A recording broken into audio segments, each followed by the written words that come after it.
Şad olsun gönüller, şaduman olsun. Şad olsun gönüller, şaduman olsun.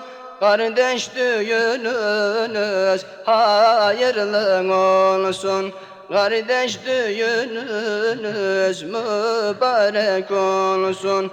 Müslüman düğünü böyle olmalı. Müslüman düğünü böyle olmalı. Böylesi düğünlerde Kur'an olmalı. Böylesi düğünlerde zikir olmalı. Nasıl olur demek gelip görmeli.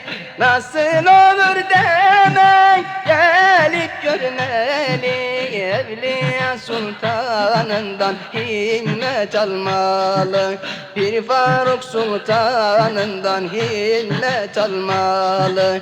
Şeriat-ı Muhammed'e verdiler. Şeriat-ı Muhammed'e verdiler. Tarikat üstüne bir yol kurdular. Tarikat üstüne bir yol kurdular.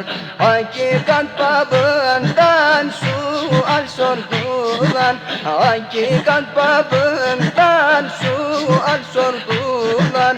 Kardeş düğününüz mübarek olsun. Kardeş düğününüz hayırlı olsun. Şad olsun gönüller, şaduman olsun. Şad olsun gönüller, şaduman olsun. Kardeş düğününüz mübarek olsun. Kardeş düğününüz